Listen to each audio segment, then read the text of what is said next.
Chapter 469, Vampire Queen. Above the gray fog, inside the palace that looked like a giant's residence. The moon, Emlyn thought hard about what part of the Sanguine's history that he should tell the fool. He and the ancestor are old friends, so he must know what happened before the cataclysm, so I don't need to repeat it. In the fourth and fifth epic, the glory of the Sanguine wasn't rare, and there was a lot of history to talk about, but there was only one most important point. Emlyn quickly came up with an idea. From what he knew, the fool was likely an ancient god before the cataclysm. Due to certain reasons, he didn't perish and had slept till today, gradually in the process of recovering. This explained why no such secret existence had appeared in the Sanguine records that had a history spanning millennia, until his honorific name suddenly spread. After some deliberation, Emlyn straightened his back and said, "After the cataclysm, the Sanguine left the center of the historical stage of the northern and southern continents and became nobles of different empires and dynasties as individuals instead of as a race. They either governed a territory or guarded a castle in a key area. This continued until our queen, Blood Moon Queen, Aurnia, who led us out of the era of darkness, became the wife of the Trunsos dynasty's Night Emperor. She gathered all of the Sanguine together, and the Sanguine became important supporters of the dynasty. At that time, Loans Augustus and Phasax Einhorn had to politely address our queen as Her Majesty. In that era, Queen Aurnia was the symbol of beauty. If there was a magic mirror that could answer questions, then the answer to who is the most beautiful of them all would be her. The more Emlyn spoke, the prouder he became. He went from being reserved and serious to becoming extremely talkative. A magic mirror that can answer questions. Isn't that Arodes? I wonder if there are any members of the machinery hive mind who were so bored out of their minds to ask the question, "Mirror, mirror, on the wall, who is the fairest of them all?" I wonder how Arodes will answer. Klein sat in the same posture, smiling as his thoughts wandered. After droning on and on, Emlyn's expression turned serious. All of this shattered in the War of the Four Emperors. The Night Emperor perished, along with the Queen. The Sanguine suffered a terrible blow, and while trying to reap the final fruits of victory, the four noble families, Augustus, Einhorn, Sauron, and Castia, split the empire, destroying the royal family which was lacking in high-level beings. The Sanguine had no choice but to retreat to an uninhabited mountain to hide in the shadows so as to maintain the continuation of our race. Just as I expected, the seven gods were already the seven gods during the War of the Four Emperors. Klein thought of the statue of the six gods in the Tudor ruins. Fortunately, the seven gods were fractured back then and the four countries attacked each other. After paying a certain price, we finally escaped the disaster. At this moment, Emlyn was in a rare state of being roused. He looked at Klein and said, "Honorable Mr. Fool, do you have the time to listen to my description of Blood Moon Queen's deeds and the glory the Sanguine used to have? That will be a heavy tome formed by pages of glorious expositions. I can repeat everything in them. It looks like you can continue on indefinitely. I used to think that you were a vampire who liked puppets and didn't know much history. I didn't expect you to be so professional and academic. No wonder you always believed the Sanguine to be noble and are proud of it. This kind of guy who doesn't like going out really will delve into deep research into a topic he's interested in. Furthermore, vampires have a sufficiently long lifespan." Klein hesitated, prepared to decline Emlyn's offer in a euphemistic manner. Although he had no lack of interest in the history, time didn't allow him to listen to them all. "It's enough." Klein smiled and said, "I like a fair and equal exchange, so I won't let you say anything without reaping rewards. In the future, when you have the chance, you can use your relevant history to trade for what you want from me." "All right," Emlyn felt lost for a moment. This was the first time he had the opportunity to tell someone else about the glory of the Sanguine. Normally, in order to hide his identity, he wouldn't be able to show off to the humans. As for the members of the Sanguine, all of them knew what needed to be known, and he wasn't in charge of educating the newborns. Klein didn't say anything else and resumed his supercilious attitude. "All right, you can go back now." A dark red light immediately lit up in front of Emlyn White's eyes, quickly devouring him. After a short period of dizziness, he found that he was still sitting in the rental carriage. Soon after, he saw an illusory goatskin parchment and gained the knowledge of how to request help from the Fool via a secret deed ritual. When I'm free in the afternoon, I'll immediately hold the ritual at home and ask Mr. Fool to dispel my psychological cue. Emlyn was suddenly excited. He waited until the carriage arrived at the Harvest Church before calming down and paying for the ride.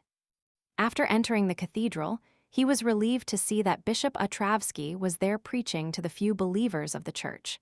He no longer felt as vexed as he usually felt and felt rather relaxed. In this state, he suddenly thought of something. Father Otravsky has never seemed to stop me from finding a way to dispel the psychological cues. What exactly is on his mind? Eastborough, in a greasy coffee shop. Klein, who arrived at the scheduled time, was enjoying wheat bread with fresh pea lamb stew while he listened to Old Kohler's report of the information he had gathered over the past week. It was a pity that there was no valuable information inside. When Old Kohler was done, Klein thought for a moment, then he pulled out 2 pounds worth of bills and pushed them over. "You already paid me just now." Old Kohler jumped in shock and waved his hands in front of him. Klein chuckled and said, "Within this week, I'll be heading south for a holiday. After a year of hard work, it's time to rest for a while. I might take 2 to 3 weeks before I return, so I'll pay you in advance. Ha, don't forget to help me gather information." Okay. Old Kohler accepted the notes with a mixture of joy and gratitude. At this moment, he had already thought of how to spend the new year. He planned to buy the cured ham he had been reluctant to buy and match it with his bread. "I really can't stand the wait. Thank you, Detective Moriarty." He swallowed his saliva without realizing it. Klein picked up his hat, hesitated for a moment, and said, "You should have noticed that Eastborough has been a bit chaotic recently. Don't take risks just to find out more information. If you notice anything wrong, immediately hide and avoid getting yourself involved." He was rather worried about the matter surrounding Prince Edisac, so he wanted to give Old Kohler a reminder. "I understand." Old Kohler patted his chest and said, "I'm very timid, I won't take the risk." "Very good," Klein praised. Then he remembered the laundry maid, Liv, and her 2 daughters, Freja and Daisy, who loved to read, and wanted to change their fates before he said whilst in thought, "Watch out for Liv's family. Don't let them be bullied. If there are any outbreaks in Eastborough, take them to a safe place." "Outbreaks, you mean the workers' resistance?" Old Kohler asked, puzzled. "More or less," Klein answered vaguely. This was the limit of what he could reveal.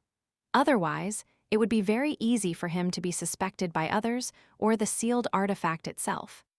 In a room with large and small dolls, Emlyn White came home at noon and sat in his chair, enjoying the gloom created by the curtains. He looked around and clenched his fists. "I'll cheer for myself." With that, he rummaged for materials with spirituality and began to write the honorific name of the Fool, as well as the corresponding symbols and magic labels. After some hustling and bustling, he tried the secret deed ritual. His spirituality gradually dissipated, as if he had arrived at an immeasurably high place. Vaguely, he saw countless shadows of ineffable shapes, 7 colors of light that seemed to contain immense knowledge, and the grayish-white fog that stood above everything. Above the boundless gray fog, there was an ancient palace that was impossible to see clearly. Seated inside the palace was a person shrouded in gray fog. Then, Emlyn saw a figure of golden majesty and holiness, as well as black wings that blotted out the sky behind it. He didn't even have time to count the number of pairs of mysterious wings before he felt himself quickly floating upwards, making contact with that golden figure. "Ah!" He screamed miserably as he held his head and rolled on the ground, emitting green smoke from his body. It took a while for Emlyn to calm down, and then he heard the deep voice of the Fool echo in his ears. "Your psychological cue has been lifted." Is this what it feels like to dispel a psychological cue? It's really painful. Emlyn sat on the floor, panting, his neatly combed hair falling in disarray.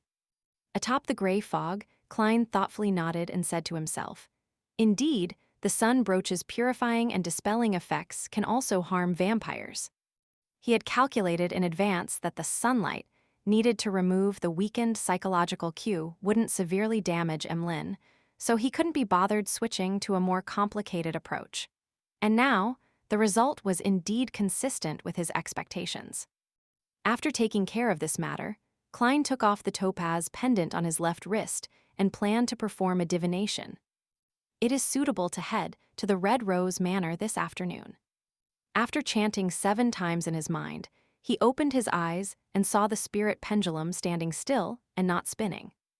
The difficulty of divining something that involves a Grade 0 sealed artifact or a corresponding powerhouse is too high.